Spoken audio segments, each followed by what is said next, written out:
Well, hello everybody.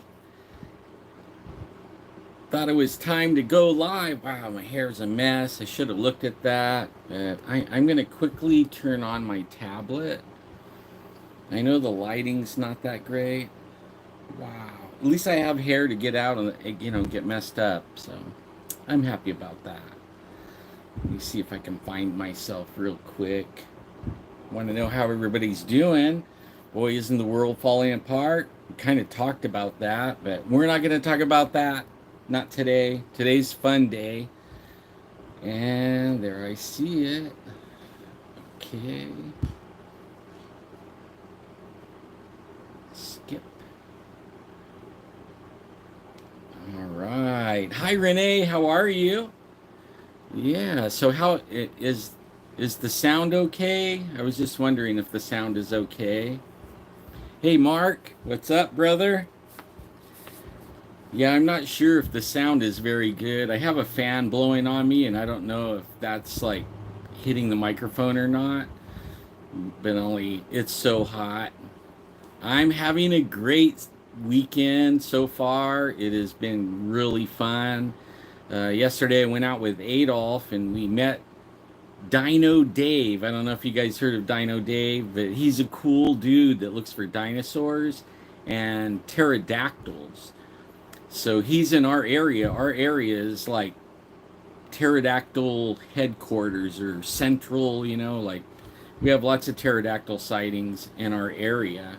So he comes out here from New Hampshire probably a couple times a year for a week at a time. Hey, Ed. Ah, right on. I'll be there in just a minute. Have some dinner with you. Break bread. Yeah.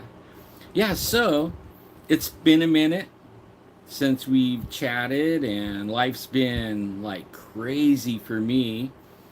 But I thought it's Sunday. I really don't have anything on my agenda. I'm not doing anything. And I thought, wow, good time set up in my little leather making corner that I have in my room and visit with everyone.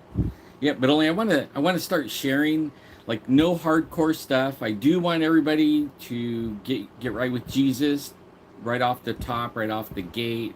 We're at the end. The end is near. I'm sure everyone can feel it. Stock up on water. Find a way to have power. The power's gonna get shut off. There's gonna be an attack on the grid. So in the bigger cities, and I don't know where you are, but just prepare. Okay, everybody get ready. It's about to go down. Okay, so like I wanted to share some stuff, and I want to start off. I made some wallets. I don't know. My lighting's not that good. But this guy ordered two belts and two wallets with matching pattern, and he wanted a brown one and a black one. And this is the brown one. Really cool, I think. I don't know how well everybody can see that. It's got the pockets in the middle in here, and the money pocket. But man, the sewing, it takes me about 3.5 hours to sew these. But this is the brown one. And this is the black one. Hey, Adolf. How's it going, man? Are you chilling, chillaxing after that hot day yesterday? It was quite fun seeing Dino Dave. But yeah, this is the black one. And I put white stitches. I kind of wanted it to be contrasting. I don't know, I'm not so sure if that was a good idea, but I think it looks pretty good. And it's just identical. I cut it from the same pattern as I cut this one. And I did the same stamping on it. And the belts are the same, and it has the guy's name on it. Otherwise I wouldn't. I would share the belts, but since it has his name on it, I won't do that to the guy. He didn't give me permission. But it's two 50-inch belts. 50-inch. That's a big boy. 50 inches. I think I'm like 35 or something like that. And the average making belts for everybody, the average size of most people is 10 inches less than 50. So most everybody's like a 38, 40. And I don't see too many 42s, but 40s, lots of 40s, a lot of 36, a lot of 36s, and every so often the 32, like the skinny people. But yeah, what do you think? Pretty nice, huh? I love making leather stuff, you guys. I absolutely dig it. But black and brown matching wallets to the matching belt set. Yeah, so I have some cool Bigfoot stuff I want to share with you guys, and I have some signed things that I got. Is that upside down? Hey Digger, what's up, buddy? Is that searching for Sasquatch, and it's all signed. I want to thank you, Pam, for that. You're such a sweetheart. She sent these to me. I think it was Pam. Man, I'm not sure now. I have people sending me stuff. Like, somebody sent me this. Let me see here. You know, it's a cheap one, but thank you so much for this. And it's, I'm gonna build a sheath for it, but it's just a China knife. But I like doing knife sheaths. Yeah, but this one doesn't have anything to do with Bigfoot. I don't even know why I'm sharing it. Yeah. Oh man, yay! You get the cast off. Oh man, I know how it is to be stuck without being able to walk.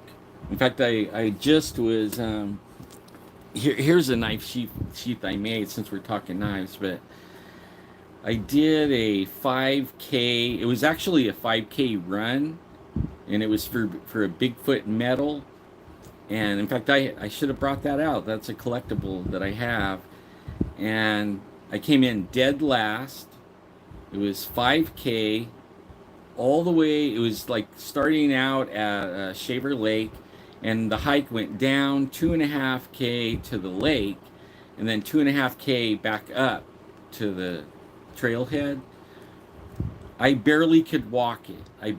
I almost was crawling by the time I got to the finish line. Finished dead last, but from coming from a wheelchair, I was in a wheelchair for like solid 3 years, and then most of the time for 5 years, and then I started getting myself out of it more and more. Today I don't even use a cane. Not that I'm not in pain and have trouble walking. I just don't like being in a, I don't like the idea of being in a chair. And if I can make myself walk, I will walk. Oh man. Yeah, see, everybody was running. I was probably an hour and a half behind everybody, dead last, and everybody waited for me and they cheered me at the finish line. I felt like I won the race, right? It gets me kind of teary. I mean, I'll never forget that ever, how everybody cheered me on. But you know, they would tell me I would never be able to walk again, and I would be in a wheelchair the rest of my life, and I just rejected that. I didn't like being butt level. You know, you're eye level with people. Well, I was butt level. In a chair, you're butt level with everyone. And man, I just couldn't take it. I didn't like being butt level. There could be accidents, you know, and I might get gassed or something. I mean, there's all kinds of stuff that goes through your mind when you're butt level all the time. And then that's not everybody's best side, if you know what I mean. But yeah, here's a sheath I did to show you like the difference. Like, this is the quality you get when you buy something, and it's kind of like a rubber, you know what I mean, like really thin, and it isn't even real leather. I think it's actually like leather particles, like sawdust, but it's leather dust or whatever, and they press it into a leather, roll it, and they make these long sheets, and they cut them out into sheaths, knife sheaths. It has a nice little design on it, but that's stamped on. It's not real. You know, not hand carved or anything. But this is what you get when you know. And then that drives me crazy. Even I have a buck. I mean, and my son bought me a buck, and my idea, it's a buck 119. And I mean, now this is what you get with a buck, but see that movement? Hear that? That's unacceptable. But he bought me this 119, and what I'm going to do is I'm going to make custom sheaths. This is like besides being the buck 110, the most owned knives in the world are buck 119s, 120, the general 120, and the buck 110 hunter. And I'm going to get all of them, even the buck 124, someday when I can afford that, if ever. But I'm going to make custom sheaths and sell just the custom sheath, not the knife with it.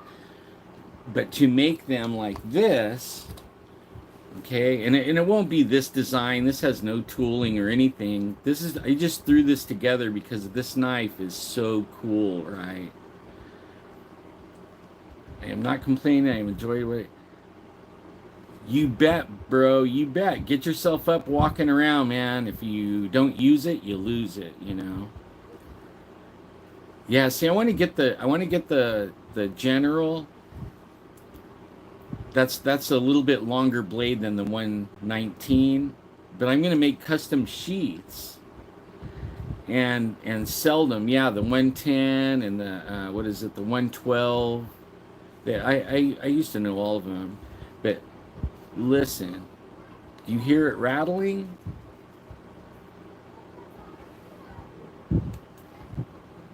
Like it won't come out. It just won't fall out. This is all hand designed and cut out. I didn't put any tooling on it. But the knife is so cool. It's a Damascus. But what it says on it is why I carry this one all the time. This is my everyday carry right now. And it says it on both sides.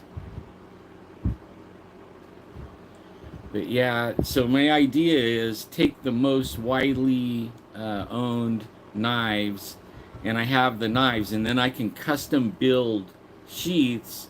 No names or anything on it, but maybe some nice tooling, maybe some straight up just you know, plain ones, and then sell them. And don't sell the knife with it, but just sell the sheath. But see, like, it goes in there and it's in there. You have to give it a little bit of force to get it out. I mean, it'll break in after a little while, like a few years, 10 years, something like that. And it'll get a little bit loose, but it'll never fall out. And this is really thick leather. It's not cheapo depot. I mean, it's even better than the buck. Check out the buck now. You see how thick that is? Let's see if I can. It's hard to see because it's black. There we go. Like that. Okay. Can you see the difference? Let's see. I'm trying to get it where. But you could see the difference in the thickness. I don't build cheap shit. Okay? Like even right there, you can see the thickness difference on the sheath even. The buck is thinner. I don't know if you can see that. But yeah, so I could get off of that. I think I said enough on that. But knives, okay, knives. I found something on eBay, and man, I was like, oh man, I have to have it, right? I have to have it. I'm going to build like a slip sheath, a pancake style slip sheath. I still have a couple of full tang knives. Right on, bro. I'll send you my address. But yeah. Wow, dude, really just to send me? You guys tear up my heart, man. You guys, I love you guys so much. I wish I could do something like make something that I could send every one of you guys. I'm still thinking of something like that. A Ned Foss. Oh, now that's nice. That's nice. See, they're heavy. Like this is what I got though. This one's a Rough Rider, and Rough Riders they're made in China, but you know they have standards SKMW or SMKW or whatever it is. What about that, huh? Not. It's got the match strike finger for the pull. It's Bigfoot on both sides. And listen to this. It's just the same size as the 110, the Buck 110. It's got a half stop.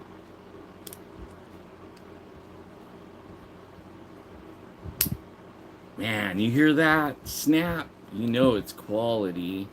Brass lining. Brass. I think this is like brushed nickel or nickel. But yeah, man, it's mirror polish.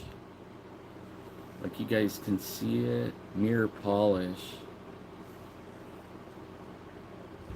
Now tomorrow, I bought the big brother to this one. Now listen to this thing. Listen to this thing pop closed.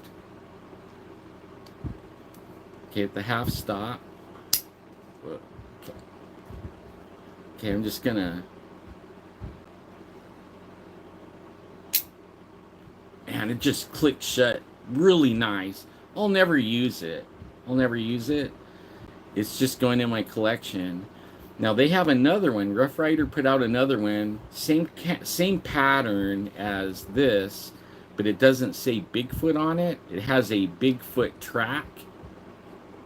And I think it says Bigfoot, but it doesn't have, you know, the Sasquatch, the Bigfoot on there. Just a Bigfoot track, and it says Bigfoot. Same kind of design. And then I think it's a 3 1/4 or 3.5 inch blade, stainless steel like this one. And that one's being delivered tomorrow. $20. $20. But they're hard to find. Not always are they on there. So if they're on there and you want one, jump on it. But don't buy anything out of the country. Only buy it if it's in the United States. That I buy stuff out of the country, and sometimes I don't get the stuff. But yeah, so this is my little addition to my collection. Yeah, so, and then I have some more. I'm gonna go ahead and share some more stuff with that little poster that I showed you. I have another one. Let's see, it's the Big Legend, and it's all signed.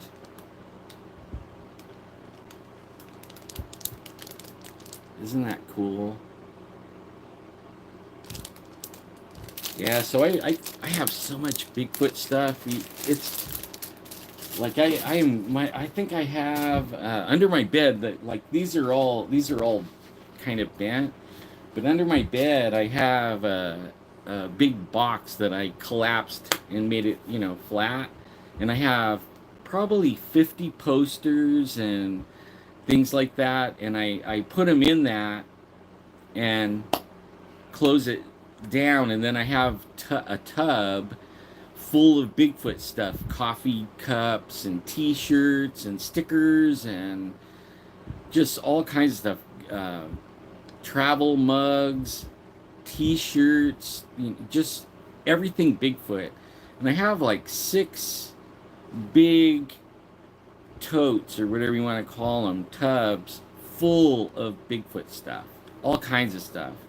And some things when I have like 2 or 3 of the same thing, I will use one of them.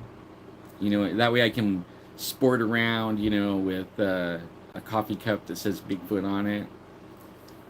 I haven't seen this yet, the DVD, But yeah, man, I just thought I would come on and chat with you guys, see how everybody's doing. I'm glad I caught up with you, Digger. I've been praying for all you guys, so I know everybody's gonna be golden as far as that goes. But let's see, Bad Boy, what's up, man? Um, Isaiah, hey, bro, long time no see. Got to go camping one day. So then I got these really cool things. You guys know who Gene St. Jean is, right? And I hope I'm saying that right. I hope I'm not butchering everything. But he designed these in clay, and they're signed. But this one's like the Lugaroo, or however you say that, right? Unopened. But I have the whole set, all of them signed. These don't fit in a tote. So they were kind of dusty. I had to wipe them off, before I brought them out, because I have them kind of sitting out, like sitting out displayed. And here's the Yeti. You guys see the Yeti?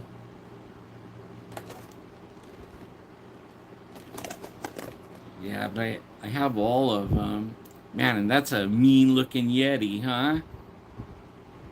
Actually, all of them look mean. I want to thank you, Gene St. Jean. Gene, I had these things for so long. I am one of your biggest fans. I have other things that I have put away that you haven't signed, but I bought and I collect. I collect your stuff, man. You have some good stuff. Yeah, I mean, like he does all the Marvel. I mean, all kinds of stuff, and absolutely details better than anybody I ever seen on that. Yeah, and here you go. The Horror Hound. Oh yeah. And check that dude out. Like to run into him in a dark alley, right? And all those backs are all the same, but all of them signed. I cherish these things, man. Someday one of my great grandkids will have this or something like that. They're going to be the lucky little booger. I have so many of them, they're probably going to fight over them. I hope they don't sell them, and sell me out one day. I guess after I'm gone, it doesn't really matter, right? But here's the main guy right here, right? I don't know what that is right there. What is that, a log? I guess he throws the tree stump at you, right? Yeah. The Horror Hound. Yeah, so I don't know what that is. I think it's a log. I wonder what he uses it for. I have a feeling it's for throwing, right? For throwing. Yeah, so what's cool is I probably should open the other one up, because I have two of them. But only, like, I think that's a stand, I think that's what it is. And you put the log on there, and then you stand him up, and that's how you stand him. But this one's not signed, so maybe I'll open this one up. Wow, you guys want me to open it up? What do you think? Should I open it? Man, I'm tempted. Maybe I'll use the buck. I mean, this pocket knife that I just got, and open them up. What do you think?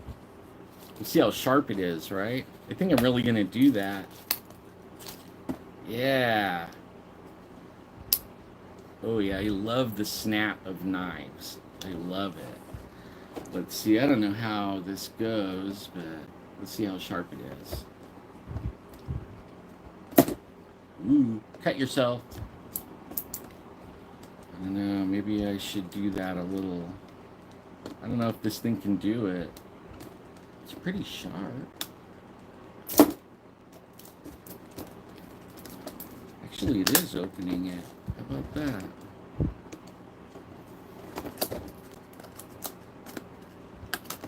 If I do it right, maybe I can. If I do it right, maybe I could. Maybe I could put it back in it. I think I'm gonna set it out on my little tooling desk right here. Wow. Gotta be careful. I didn't plan on this. I didn't plan on doing it. Going to court right when? Next month? Dude, I'll meet you up there. Maybe me and Adolf could go up there. We've been talking about going up to Courtright. Actually, we've been talking about going to Hume Lake, too. Up to Hume. We were hanging out with Digger Dan, or Dino Dan yesterday. Oh, yeah. It was really fun, and we've been having, like, pterodactyl sightings around here all the time, and he's into it. He's into it. Wow, it's kind of... I'm gonna tear this up, I think, doing this. Let me see.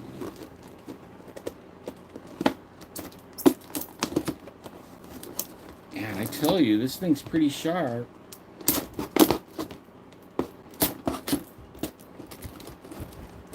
I was trying to be nice to it without, like, really tearing it up, but I think I'm just gonna go for it here. If I spread it open,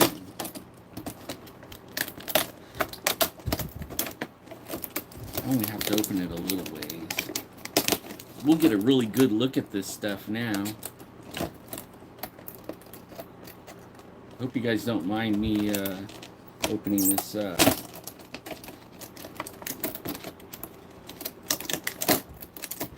I'm mangling this package, I tell ya. It's not going well. Ooh. Okay, I think that's enough. Yeah. Oh, maybe not. Alright, no more messing around. The knife is cool and everything, but this will really do it. You know, like, no more playing. Jeez, I think the knife's better.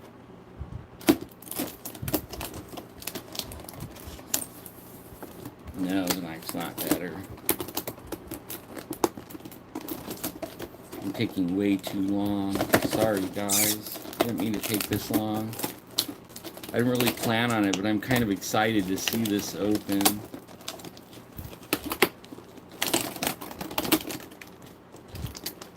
Yeah, so what do you guys think about the news, huh? I know I don't want to talk about that. It's bad.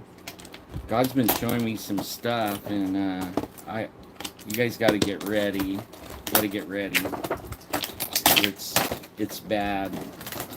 We're about to change governments. Like we're not.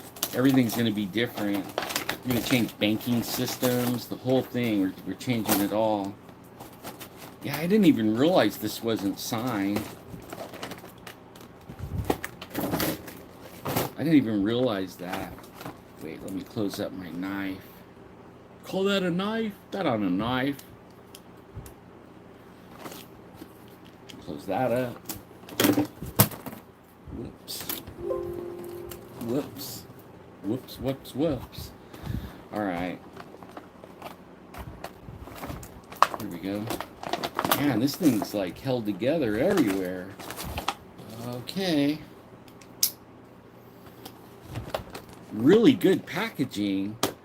Now you can find these online too, and if you do, maybe you could get Gene to sign it for you. He's on Facebook if you find him, Gene St. Gene. I think this is called Creature Replica. But they're really awesome stuff, and he is so cool. He's a really cool guy. I've known him maybe almost 17 years. Yeah, there's the stump. It looks like it looks like it goes into the, and I think that is a stand. I think it goes into it. North American Sasquatch.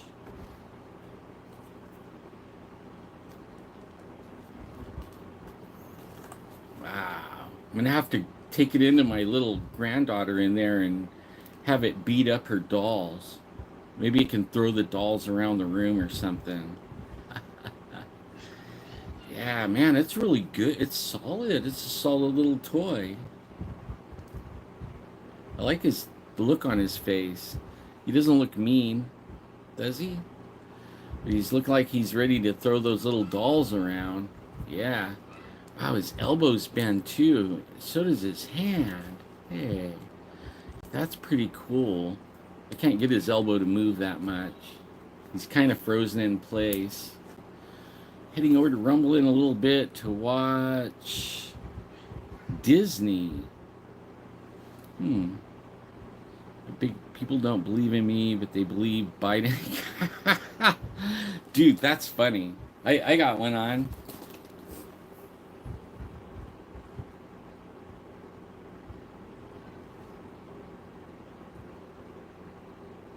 Yeah. Bigfoot doesn't believe in you either, right? Yeah. Pretty fun little toy. I guess he bends at the knees. Oh, yeah, he does. And his feet move. Here I am getting into this little toy. Okay, let me get the rest of it out. And I was right about that. Man, this thing's stuck in there. So I guess he's got a little patch of dirt, but it fits right here. It's a puzzle piece, but it fits in there like that. I guess you just stick it in there.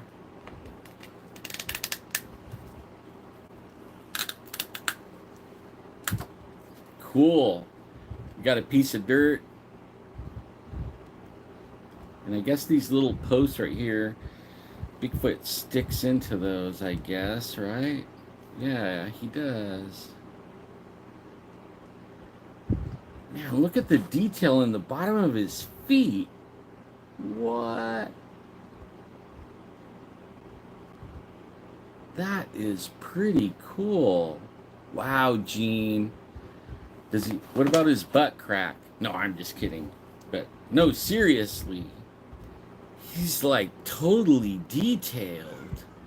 Even his hands. I would have never thought to really look at the detail until I saw the bottom of his feet. Man, really, dude.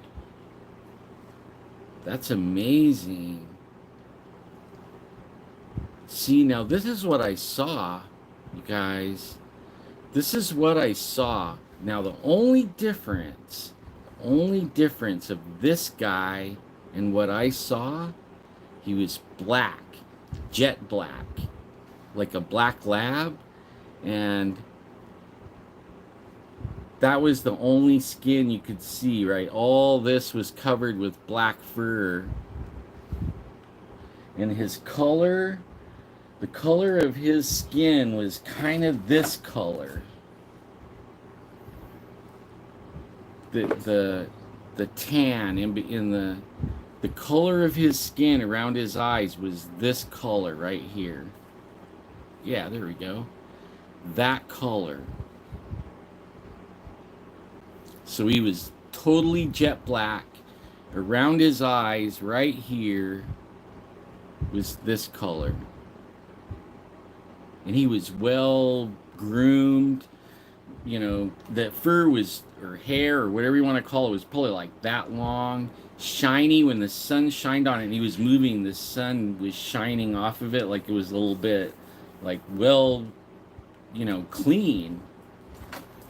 So yeah, hey, I came up with a new design. Well, let me finish what I was doing. Let's set Bigfoot on his. So it looks like, I don't know what that one's for. Did I miss something? So is it, oh, I guess you can stand him in two different places. No, he won't fit in that one. I don't know what this other little short one's for. But this one,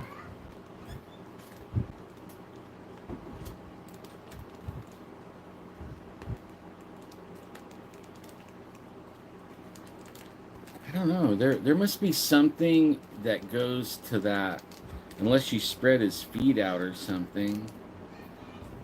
But there he is.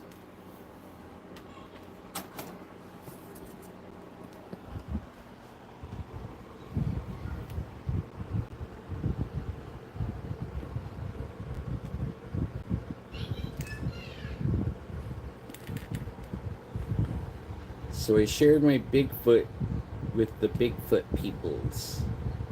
Yeah. High five. Yeah, so cool, huh? I don't know what this other little post is for. There's probably something that goes to that. I'm not sure. That's pretty cool, huh? So check out this. It's a little over 3 inches, almost 3.5 inches. It was going to be a headstone, but it got some scratches in it. And I bought that stone for $40. And it helps me. Okay, I'll show you my new design. It helps me when I'm stamping or tooling. This real dense granite. I was using a countertop, granite countertop from a kitchen, and it's nice and it works and it's hard and everything. But when you put that density, that 3 inches plus piece of granite, you just have to tap on things, and the tool will it'll get in there, like when you're knocking the edge down like that on this neat basket weave pattern I came up. I saw this and I wanted to practice it. But this is all hand tooled, like this, not like I have another one right here. So this is a stamp, right? This right here, each one of those little marks is a stamp. Each one. So you have to keep this in a line and stamp every 1, 2, 3, like that. And then the same thing with the edges. So this is a stamp, and it's not easy. I'll tell you, keeping that straight is not easy. It takes a lot of practice. But see, now here's one. You can see the difference. Now, the only stamp on this one, I didn't even put the edge. So there's no, the stamp in the, down here in the little cut, you can see I used a lined beveler to make it look like it has lines in the where it goes under each other. And then this is cut after I get done tooling all of it. I put these cuts in it to make it look like there's stress. I saw this online and it looked intimidating, and it is kind of. It's easy to get confused, but it's a hand tooled basket weave opposed to hand stamped basket weave. And I kind of like this. It takes a lot longer, but I think it looks better. Like here's one that I threw some dye and antiqued it so that the antique went into the cut, and I stamped around the edge. Each one of those is one stamp. So bonk, bonk, bonk, bonk. But I stamped those around and I antiqued it. This is light brown, and then it has a dark brown antique so that it shows the cuts and it brings it out like a 3D look, right? But this is something new I'm trying, this new design. And I'm thinking about making sets of these for coasters, and I came up with a little design to hold the coasters in. And I think I'm going to sell and give away these coasters. But when I do the coasters, I'll actually be putting the border like I did right here. I'll be putting the border around that. Since this is practice, I didn't do it. 27 years in the cemetery business. Whoa. Yeah, it's a heavy piece of granite, and I'd been looking for one for a long time, and I had 3 of those. I don't know I can't remember the name of them now. I called them like every week. But it would be, when they messed up one, I could buy it really cheap. One guy said he would give me one, but they don't mess up their stones very often. So, and I couldn't buy it full pop. They wanted way too much, and I could get that countertop granite for free everywhere. It was just broken pieces too. But $40 for a big old heavy piece, I think it's pretty big, you know, way big. More than I need, but really nice for the tooling. Yeah, these I'll make you some coasters, man. In fact, you send off the knives and how many coasters do you want? I'll make them like this. Now, let me ask you. I want to I want to I don't know if I want to make them all one color like that. I was thinking about like natural brown, kind of like a checkerboard. Hi, Connie. And you know, I thought that would be cool. But yeah. But anyways, what I'll do is tell me how many you want, or how many sets, like how many, 8 of them. So I'll make you 2 sets, so they'll each have their own little stand that holds them. I kind of take a piece of leather and I bend it over like this, and then I cut a slot where the coasters sit in it, like kind of like, you know, sit inside of it, and it holds them up, and it kind of looks like that, right? But this is a slot, and then I take some leather, I put some holes right here, and I bend it over, and then I take a good 1/4 inch thick piece of leather, and I run it through. And I pull the edges. I like 4 holes, and I run it through, and then I pull it together like that, and then I tie a knot in it, and it holds it like this, holds it like that, and then they sit in it kind of like that, or like this, however you want, but it'll hold them, and it just sits up there like that. And I mean, it's just a simple little thing I can make, and I want to give them away mostly. I mean, I will sell some to people, but to you guys, and I might be hurting myself right here, but I really would like to give them away, right? Give them away. Or trade, even. Like, I'll trade. Like, if somebody has any really cool buck knives or any kind of knives, good collectible knives, I'll trade things, right? I'll trade nice stuff. And I can make really nice stuff, like not just coasters. Like here, like I'm looking at my tablet right here, watching myself on the tablet. But check this out. It's got my name on it. It's got the brand. And it holds the tablet. And then when I'm done, folds up like a book. I sell these tooled, you know, and then I have the beauty cut. I call it the beauty cut. But I sell these for starting at about 150 for just like nothing on it, right? This has the brand. The cow had a brand on it. So it looks like a couple of brands on it.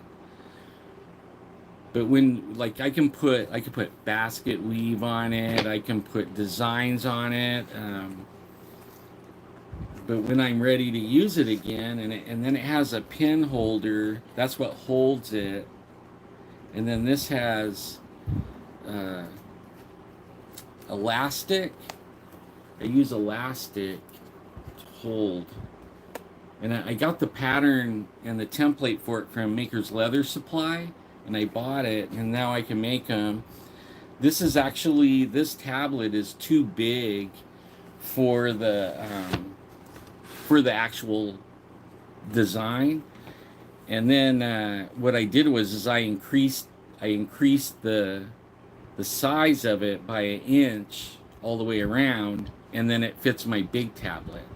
But I can do, like, if you guys ever have, like, I'll trade like what I really want, what something like a want of what I would like to get is a buck 124 the Buck 124. You can look that up. It's a nice big old fat. I like fixed blades, but I also carry. Let me see.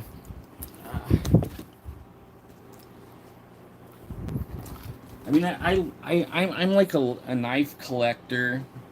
I'm like a knife collector. Like I have this one. I made this sheath, and the lace.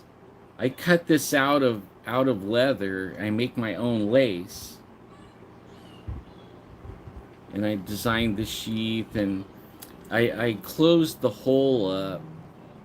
A lot of people say you leave it open so it can drain water, but I'm not going to put my knife in the water.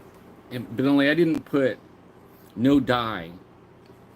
I want this one to age naturally. Now this is probably, it was really lighter. It was a lighter color when I started. Let's see here. I'll show you. So it was this color, right? It was that color.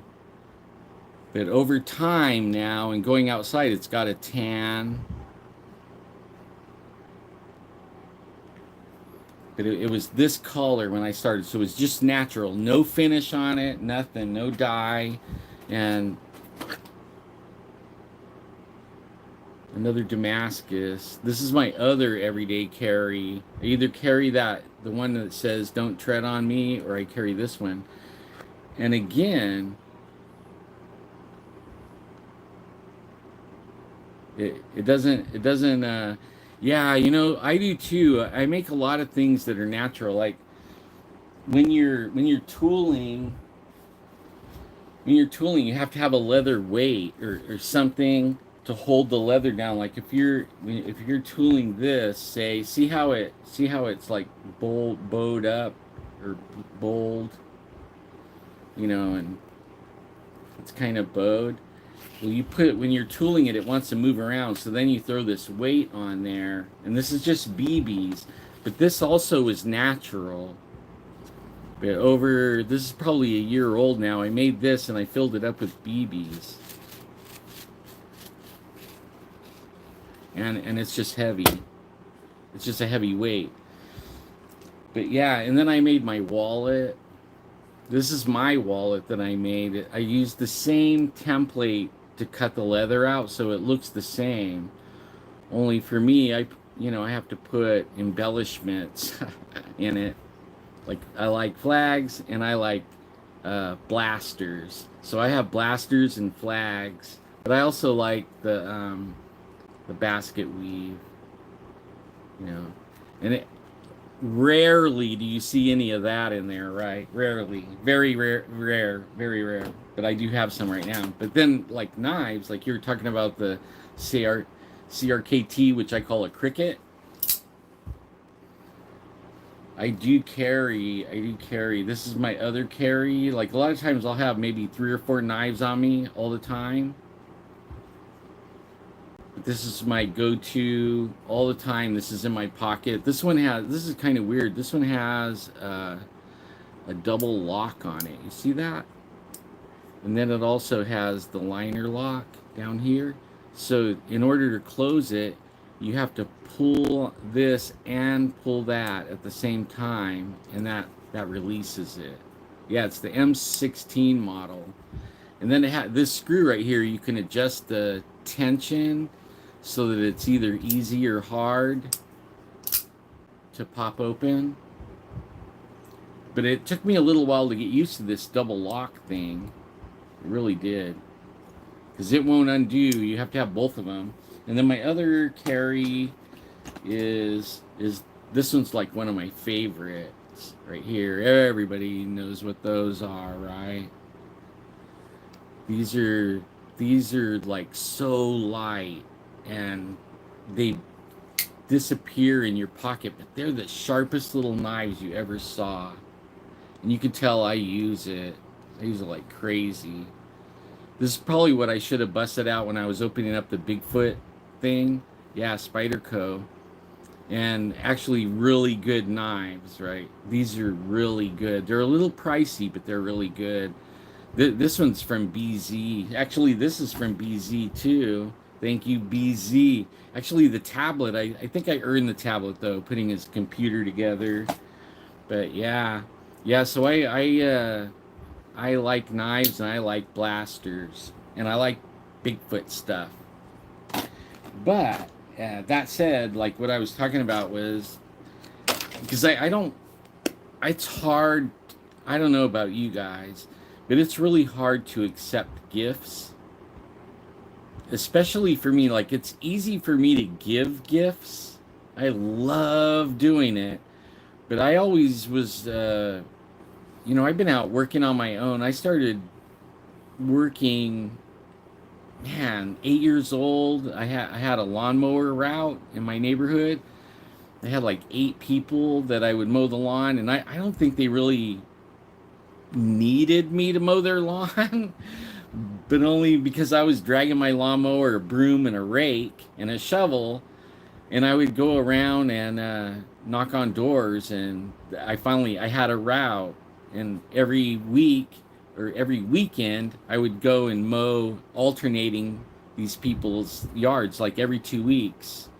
So, so I mean, I'm an entrepreneur forever, and I never had anybody ever give me anything. Like I always earned mostly everything I had, and I'm a driven. I don't know what kind of personality you call it, but I'm a really driven person. I don't need somebody to come and set a fire under me. I'm the guy that I set my own fire. I'm self motivated. A lot of people that I work with don't like that because I have uh, I get into a rhythm whatever I'm doing. I'll try to get into a rhythm, and then I'll stick with that rhythm all the way. And the people I work with, they don't like the how steady and bang, bang, bang, bang, bang. They don't like that. They want it to go bang, bang, bang. Right? I mean, that's how they want it to be all day. And if they can, they want to take as many breaks as they can. And they would tell me, slow down, man, but only see if I get bored really quick. So if I'm not keeping the energy up, I'll fall asleep. So I'm that guy, that most people didn't like working with. At the same time, though, that said, I would wind up being their boss usually, and not long. Like, soon as the guy that was above us would, or girl, whoever, that person would leave and go maybe move up or move on or get fired or whatever, as soon as that position was available, it was mine. And I would work my way from a minimum wage job almost all the way, sometimes all as high as the manager. But a lot of times I didn't stick with it because I get bored. Like, once I attained or achieved the goal, or you made it, then all of a sudden it got really boring. There was no challenge, and I would wind up moving on to something else because the challenge wasn't there anymore. In fact, that's what drives me with Bigfoot. It's so cool because there is a huge challenge here, and this is the champion at hide and seek and all of it, and it's a real challenge, to even get an encounter, let alone evidence of that encounter, right? I mean, that, and if I probably would have never saw one, I probably would have never got onto that. But I bet the Bigfoots, they're like, oh no, not this guy, not again. Like, I'm tracking him and using everything that I know to try to get that evidence that I really had an encounter. And not so much to make a fortune off it or prove it to anybody. It's mostly to prove it to myself. It's mostly like, score, I just got the prize, like, I got a track, I got DNA, I got a picture, whatever. Well, they're almost impossible to do it with. Almost impossible, but not impossible, completely impossible, but darn near, you know what I mean? Like, it is the challenge of the century, the ages, to track this dude down and get something, really hard. What the heck is going on here? There we go. Yeah, so back to the trading thing. I don't know where I go off these freaking rabbit trails. Sorry about that, you guys, but I know sometimes I'll go on a rabbit trail and then I won't finish my thought, and then later on, one of my family members or a friend or one of you guys will message me and say, "Hey, what was it you were trying to get to? Like, you never got to that point or something. You got sidetracked, went down another trail, and you never got back to it." Well, I'll get back to it this time. What I was got me on this rabbit trail was, it's hard for me to receive gifts, but I'm working on that, because I was praying about it. Thank you, Digger, man, bro. You're one of those long time ones, and I love you guys so much, but everybody is so generous, and so I was praying about I didn't even know how to accept a gift. It felt awkward to me. I didn't know what do you say, all kinds of stuff. I mean, that I was always the giving one. I didn't know what it was like to receive stuff, and actually not until you guys, that this is where I'm learning this right here with you guys. And I'm praying about it, and I'm asking God to help me understand, or what to do. How do I accept a gift, and then what do I say? How do I show them that I appreciate it and stuff? But then I don't want to look like I'm a beggar either. You know what I mean? That's, I think, that was the thing that, I don't need charity. You know what I mean? I mean, that was what my thought was, but it isn't that I need charity. God made me look at me when I give something to somebody. How does that make me feel, right? How does that make me feel when I give something to somebody? I mean, I love giving things, and the giver gets really good feelings, warms their heart, and then to think about how they blessed somebody, and especially when they really do need it, and they're not asking for it, and you're able to help people out and stuff, and just being generous. It's like really, and I don't go around, hey, I gave $100 or whatever to somebody. It's all about between me and them, and I like that feeling. And then God told me, okay, you know how that feels. Don't take that. Don't rob that from the person that's giving to you. Don't rob that. Don't take it away from them. They're getting blessed just as like how you get blessed when you're giving. Let them get blessed for giving. And it was like, whoa. I really never thought of it like that. Like, I never thought of it as the person that's giving is getting a blessing, and they're doing something, and it's actually absolutely a great thing that a person can do. And a lot of people, they can't even be charitable. You know what I mean? Like, that would be like impossible for them to be able to give anything away to anybody. You know what I mean? So it is a real, one of the coolest things on earth that people can do for people is that. And then I would be, by saying I can't take that, or I don't take gifts, or I'm stealing people's opportunity to do probably the best thing that people can do for people on earth.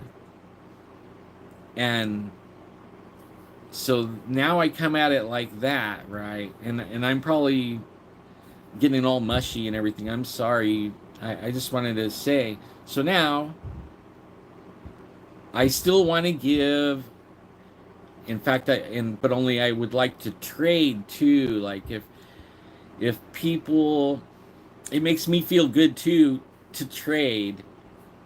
So if I have things like I have a skill, I can make things, and then you have something that you would rather have this than what you have to trade, I'll trade. You know, and right now it's the Frontiersman Buck 124 and also a Buck 110 folder. That's what I'm looking to trade right now. But it could be anything. I'm open to anything because it doesn't even matter what the thing is that you have to trade. I just want to get something really cool in your hands that I made because I love you guys, right? That's the main thing. It isn't because I really want to trade you for something. I really want to get something I made in your hands. That's actually the goal. Getting to be charitable, right? Because I love that. Absolutely love it. And that's why I did so well in the casino. My job was a marketing director. And actually, I started off making little player club cards, the one you put in the machine and you earn points to play and all that. I actually started my career making those little cards. And that's what my job was. That and working in the little gift shop and stuff like that. And by 90 days, I was the marketing manager, not the director, but the manager. So then I was running the little booth, that where they make the player cards and other things, helping put together the events, promotions and stuff, setting them up and helping the director and the assistant director. But by the end of like a year, I was the director. And then I was the food and beverage director. I was the computer director. But with those jobs, because it was a casino, I had everything and I could give it away because that's what casinos do. So I was giving away cars, cash. I carry around tickets to ball games, basketball games, boxing matches, football, baseball, you name it, right? Games, concerts. I always had at least 50 tickets to every event.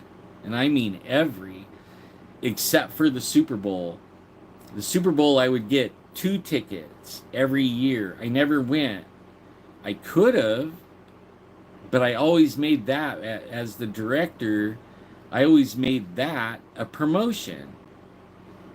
Like, so instead of me taking the tickets and going to the Super Bowl, which I wish I would have did at least once, right?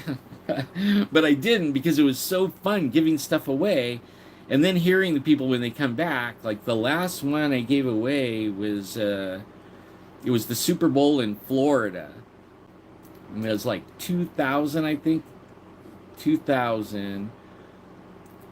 And the network, the radio station network that I used to advertise with, they gave me these tickets for two. It was for me and my wife or a friend. They pick me up at my house, or they pick you up in the house in a limo, take you to the airport, fly you to the event. You stay in the same hotel as the players. You have the night before the game, you have dinner with the players. And then the next morning, you have breakfast with the players. Then you have a boxed VIP suite, I guess. I don't know what you call it, but it's a box seats and then it was catered, any kind of whatever you want, like alcohol, whatever is there, whatever you want, and you could list the kind of food you like and what you don't like, and you could have it like customized for you. And then after the game, you get to go and meet the players again and get, autographs, and you meet the MVP and all that, right? The winners and the losers, whatever you want. And one more night in the hotel having dinner with the players again. The next morning, the limo would pick you up, take you to the airport, take you home, and then the limo will take you home and drop you at your house. So I always gave that away. I didn't do it. I didn't go. I would give those away. And I tell you that, like, there was some happy people that would win those every year. I would just tell them, when I gave them these things, I would tell them, you know what? Don't tell me. I don't want to know like how much fun you had. But then I couldn't help myself. Like when they came back, it's like, hey man, how was that? Because I really did want to know what I was missing. But it warmed my heart, even though it was the casino, doing it, in the radio station, the actual company that owns all the radio stations, right? The network. They were the ones that, because they were sponsoring the event of the game, right? So, so I'm good at giving things away, and I loved it. I mean, that was my career. Once I made it into that position, I was the king of giving everything away, and it matched me so good, right? So good. And I missed that. I missed that. I would be retiring right now, you know, if I worked my full life, I would be retiring right now. And believe me, it would be in luxury. I would be retiring in luxury. But life has, like, I wouldn't know you guys if what happened didn't happen and I lost everything. I lost my ranch, I lost my guns, my cars, I lost my ability to walk. I lost everything. And all I got from the doctor was oops. He didn't even say sorry, right? And then couldn't sue him, I lost everything, and all I got was a oops. God works in strange ways. I was on a different trajectory through life where I wouldn't even know you guys, right? You wouldn't even know of me. I would have been living fat and happy, though. Believe me, I was living very well, very well. Like, probably the highest paid guy in the industry, being the director over 3 different departments. And you want to hear something that's really a trip? A week and a half before this oops that changed the trajectory of my life, I was riding around with Mr. Steve Wynn, Mr. Las Vegas, the guy that owns 5, I don't know how many casinos. At the time, it was 5 casino, hotel complexes, golf course, right? All kinds of stuff. Billionaire, Mr. Steve Wynn. And I'm riding around with him because he's going to invest in the little casino I'm renting. And we go through the whole day, and he had 5 people with him and his personal helicopter at the casino, and he had 5 yes men with him. Actually, one was a female, so he had 4 yes men and 1 female assistants. He had 5 of them, and they all had satellite laptops, satellite cell phones, and cell phones were like barely coming out at that time. Barely, like, it was so cool. Hardly anybody had a cell phone. They had satellite ones because we were in an area where you couldn't get cell signal. In fact, there was hardly any cell signals anywhere, but only definitely where we were, there was no cell signal. Probably even still today, there's probably not a cell signal unless the casino bought a repeater and put it on a mountain, and then they would let everybody use everybody that had that service could use the repeater. But so I'm riding around with this guy, and then he offers me the president of marketing over 5 casinos. President of marketing over 5 casinos. It came with a red Ferrari, a line of tuxedos, like 5 tuxedos, a 3-story house, and a 6-figure income that was, like halfway to a 7-figure income. I don't want to say how much because People don't believe me. But it was north of 250,000 a year. North. And that was your starting, that was your base salary starting. And it also had commissions, like a bonus. Like if you could beat your numbers from the year before, you could earn bonus rounds, right? Bonus money. And I'm talking lucrative. That could be in the millions just in bonuses. Like if you can knock down 1 million a day in casino winnings, where the casino wins and they make 1 million a day, you could make a bonus off of that. And even if it's like 3% or 2%, you could figure out at the end of the year, if you're knocking down $1 million a day. I'm just using numbers where it's gonna be close to 1 million a day. Like I was doing about 14 million a month in the little bitty casino. So just imagine Las Vegas in 5 casinos. There would be months, some months would be better, like in the summer and around Labor Day and things like that. It would be a lot, but think of a bonus. So the bonuses are tremendous. So, he offered me that job. I didn't have a 4-year degree. I didn't finish school. I couldn't. I had 6 kids and I had to work. So I was doing school and working 2 jobs and all that, and I never finished. I finally just dropped out of school because it was just too hard to raise kids and keep your family together. But I went, and then I started at the casino on a minimum wage job, making a player club card part time, and then wound up having a job. And I told him I don't qualify. I don't qualify for 5 casinos. Are you kidding? Complexes like hotels and restaurants and malls and whatever goes with a Las Vegas casino. I told him I do not qualify. And then he told me, here you are at this little casino making more money than, he goes, when you started in this casino, it has never made so much money.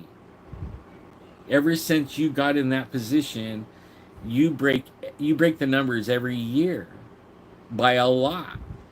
Like it just went whoosh, and it's never looked back. It's going sky. He goes, I wouldn't even be here to invest in this casino if it wasn't for you. Like, what would happen? What do you think you could do if you had a real budget? Like, they're not afraid to spend money to make money. Like this casino, you had to fight for every dollar, advertising dollar, every promotion dollar. Just imagine what you could do with a real budget. And he points to the 5 people behind him and employees to do everything for you. You just manage it. You just make money. You just do what you're doing here and apply it 5 times on a large scale. Because you can do it. Because I've been hanging out with you all day. He goes, I knew that you were the guy 2 hours in. Because here we are at the end of the day. Take it or leave it. And it was like, I'm up for the challenge on anything, right? I always am. Like, don't tell me I can't do something. So I said yes. And I was on my way to Las Vegas to be the marketing director, the president of marketing, and only that job too, not the food and beverage director, not the computer director or network administrator, just only that job, not all the other ones. He said, you don't have to do none of that. There's other people for that. So it was like, whoa, I was so jazzed. I put in my 2-week notice.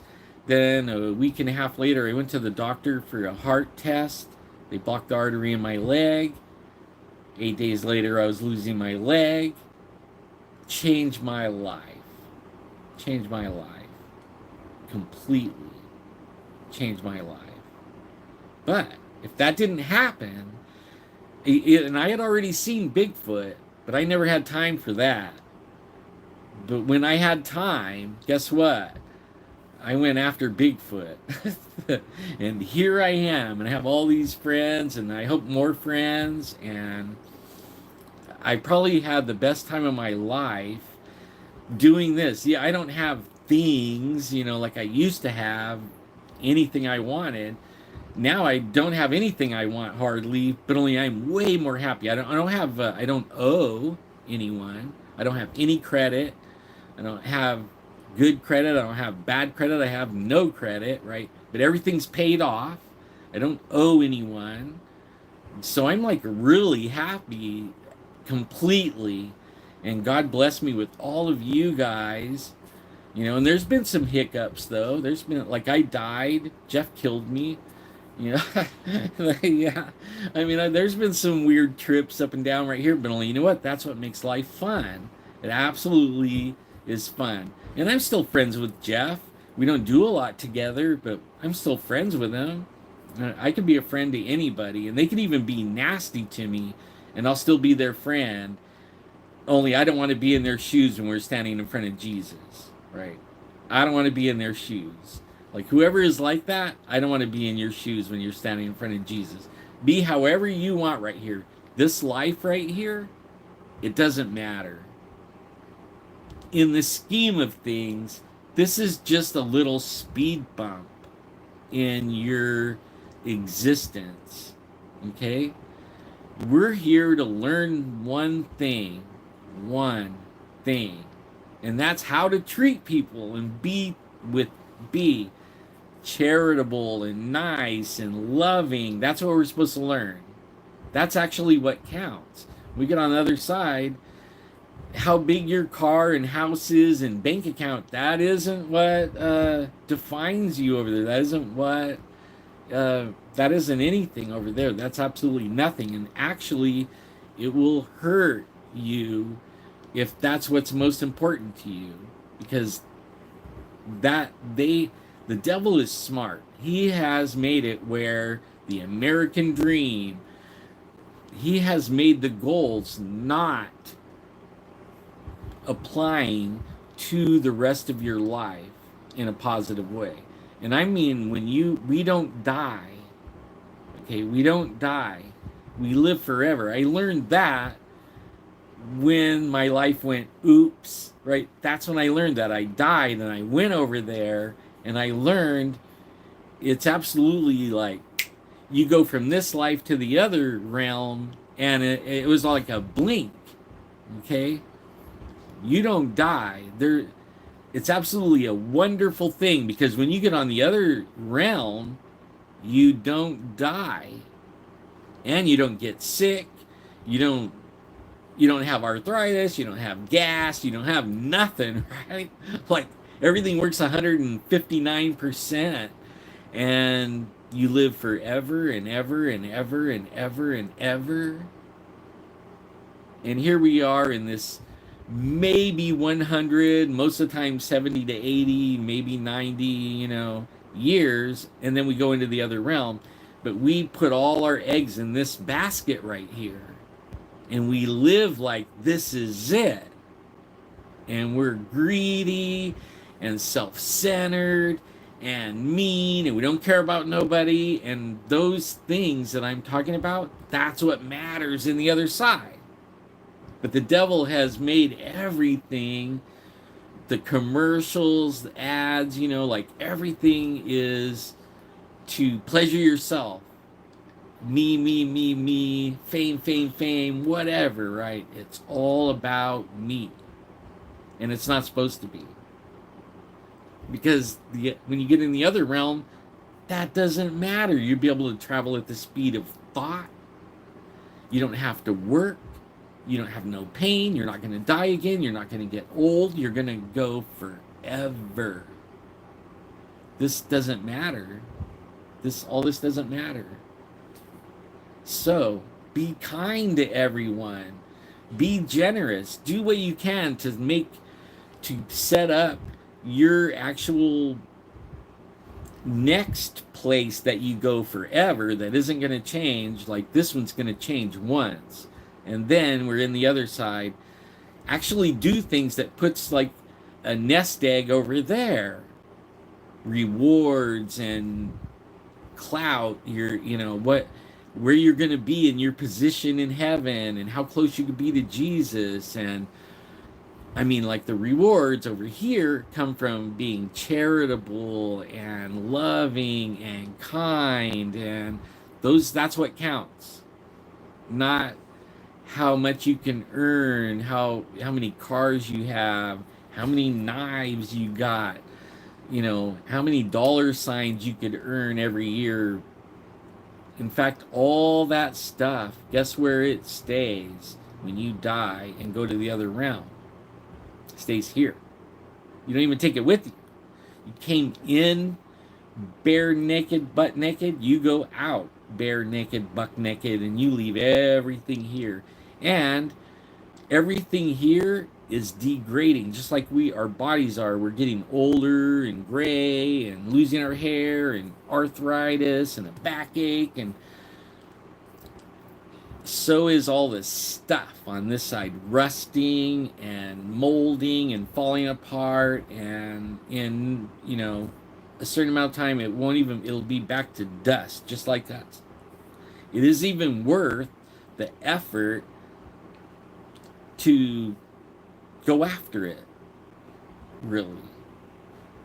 I mean, sure, go be a good guy and be good and earn a good living, take care of your family, you know, try to do the best you can, but don't kill yourself for it. Don't jeopardize what you're going to take, what you get on the other side. Be charitable, be kind, be loving, right? Don't let the world pollute you so bad that you don't carry any qualities over there that you're still going to have to learn, because when you get over there, you're going to learn. One way or the other, we're going to learn to be that way. It'll be a whole lot easier over there, but you could be a whole lot further than everyone else if you can do that here. You know. Anyways, you know, I don't know why. I just think that's so important. That's probably the most important thing in our life, what I just talked about. And I know it's hard to grasp the idea of it. We don't die. We don't die. And in fact, I don't mind having the oops so that I can sit here and talk with you guys and share with you and be friends with you guys. Like, I consider every one of you, like, and a lot of you are really close, decade-long friends already, and I cherish that so much.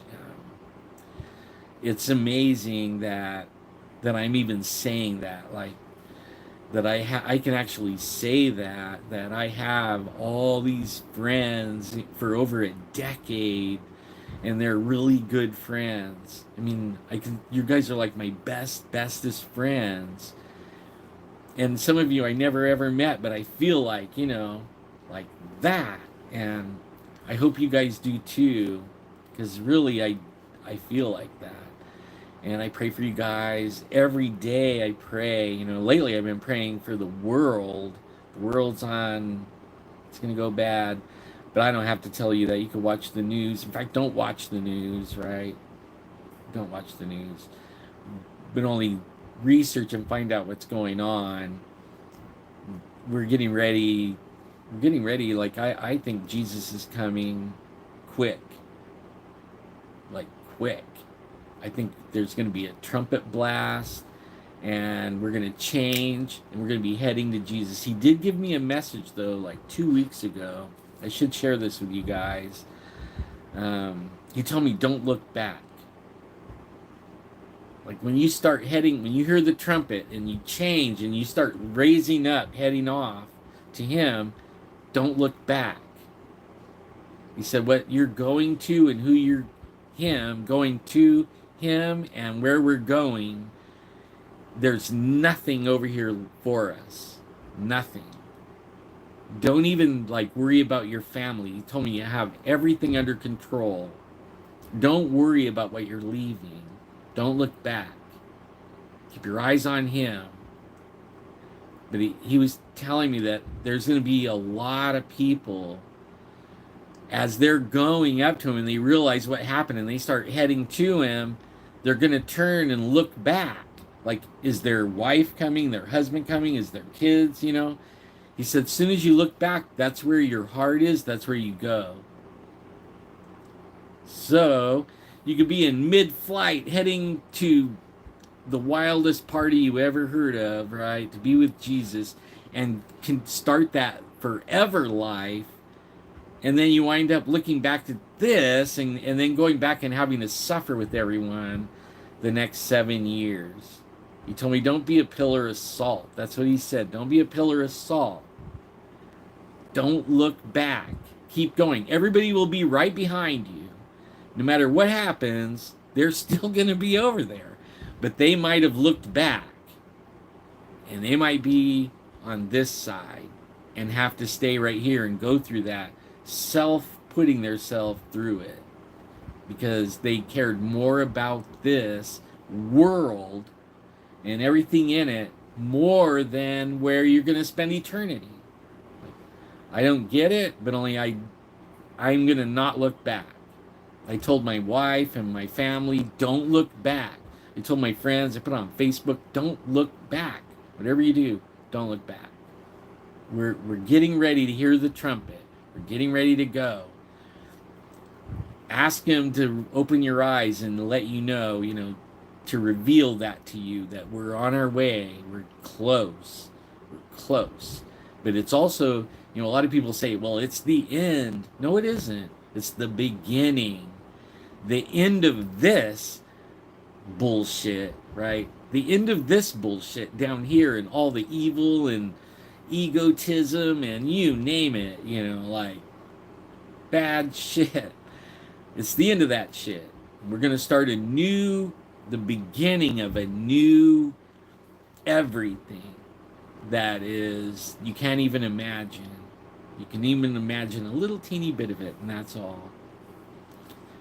Well, you guys, man, I yapped your freaking ear off. I just know it. And I know Jeff's coming on here. I don't want to, he might have already came on. I heard he was coming on.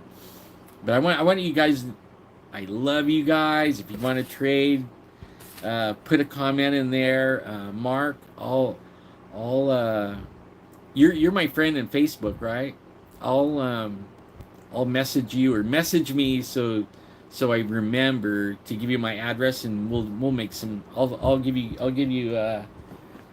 make 8 custom things. Is any kind of logo? Well, you could email me and we can come up with a design you want on it. It doesn't have to be this, man. I can put anything. But anyways, y'all be good, be kind to each other, pray for me, and I'll be praying for you. And I love you so much. I'm going to do this a lot more. I know I say that, but I will. I'm just a busy guy, but I have to make time. And now I'm kind of figuring out how I can do it. I always really never had a place, but now even in my bedroom, I have a place now. I didn't have this. I kind of eked this little corner out when it was 115 outside. I couldn't sit out there and work my leather. But anyways, be kind to each other, be generous, pray for each other, encourage each other. I love you much, and I'll see you pretty soon.